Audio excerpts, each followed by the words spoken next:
নমস্কার, আমি রাজিত রায়। আমি centurion university of technology and ম্যানেজমেন্টের 4th সেমে পড়ি।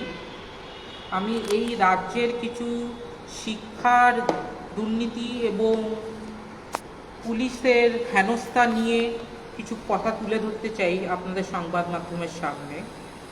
2023-এ আমি centurion university of technology and ম্যানেজমেন্টে ভুবনেশ্বরে ভর্তি হতে যাই BCA-তে। তার পরের দিনই কিছু কলকাতা পুলিশের লোক আসে এবং আমার বাবাকে উইদাউট এনি অ্যারেস্ট ওয়ারেন্ট চত্থাপ্পড় মেরে তুলে নিয়ে যায়। আমি অনেকবার তাদের অ্যারেস্ট ওয়ারেন্ট দেখতে চাই, কিন্তু তারা দেখাতে পারেনি এবং বলেন যে এটা যাদবপুর থানার একটা কেস। আমি যখন কলকাতায় যাই, আমি সেই রাত্রেই কলকাতার থেকে ভুবনেশ্বর থেকে গাড়ি ধরে কলকাতায় চলে আসি এবং যাদবপুর থানায় যেতে ওরা বলছে আমাদের এখানে তোমার বাবা নেই। অনেক খুঁজে দেখা গেল যে টালা থানায় কাস্টডিতে উনি আছেন এবং আমার বাবাকে দেখা গেল ওই কেসে আমার বাবাকে তোলা হয়নি। একটা আলাদা কেস, একটা মলেস্টেশনের কেস একজন 59 ইয়ার্স ওল্ড লেডি দিয়েছেন আমাদের নেবারহুডের। এই মলেস্টেশন কেসটাতে আমার বাবাকে অ্যারেস্ট করা হয়েছে এবং আমার বাবাকে 8:30 থেকে 9:30-র মধ্যে কলকাতায় আনা হয়েছিল, কিন্তু তাকে পেশ করা হয় কোর্টে 4:30 যখন কোর্ট বন্ধ হয়ে আসে। আমাদের উকিল কোনো কাগজপত্র দেখতে পান না।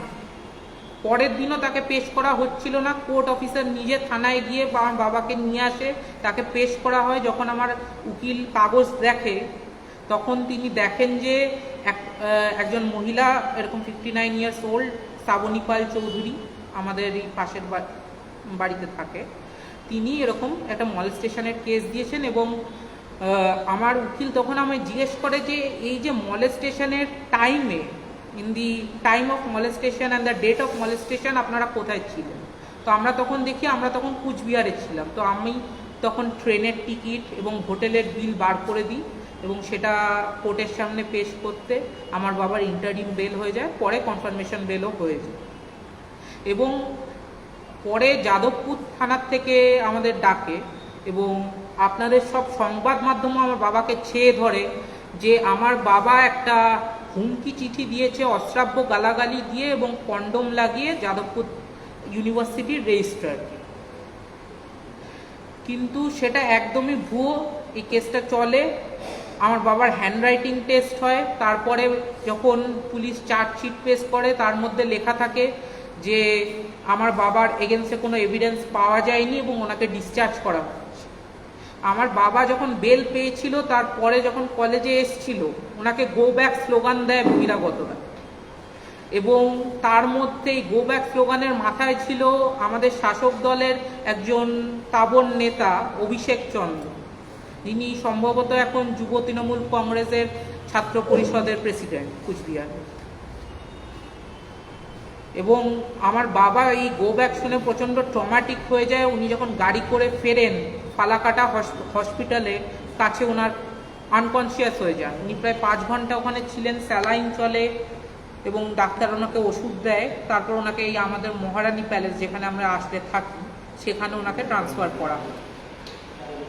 তো আমার এই সংবাদ মাধ্যম, আপনারা গণতন্ত্রের চতুর্থ স্তম্ভ, আমার এইটাই আপনাদের কাছে অনুরোধ যে আপনারা তো একবার আমার বাবাকে দোষী সাব্যস্ত করে পুরো জগতের কাছে বলেছিলেন যে উনি কন্ডম ধৃত প্রফেসর, উনি এই করেছেন ওই করেছেন, কিন্তু এখন যখন উনি নির্দোষ প্রমাণিত হয়েছে, তাহলে আপনারা এটাও তুলে ধরুন যাতে ওনার সম্মানটা উঠে আসে। কারণ উনি 25 বছর ধরে চাকরি করছেন, ওনার নামে একটা কালিমা নেই। আপনারা, তাই আমার কাছে এটাই আমার অনুরোধ আপনাদের কাছে যে আপনারা এটাও তুলে ধরুন যে উনি নির্দোষ, উনি কোনো কন্ডম লাগিয়ে গালাগালি দিয়ে কোনো চিঠি লেখেননি যাদবপুরের ইউনিভার্সিটি রেজিস্ট্রারকে। এবং আমার বিচার ব্যবস্থার প্রতি পূর্ণ আস্থা আছে, ঈশ্বরের প্রতি পূর্ণ আস্থা আছে এবং যে আমাদের শ্রীরাম, পুরুষোত্তম শ্রীরাম, উনি ন্যায়ের প্রতীক। আমি আশা করি উনি আমাদের আশীর্বাদ করে আমাদের এই দুর্দিনের থেকে বের করে আনুক। জয় শ্রীরাম, জয় ভারত মাতা বলে আমি আমার বক্তব্য শেষ করি। আপনার নাম? রাজিত রায়।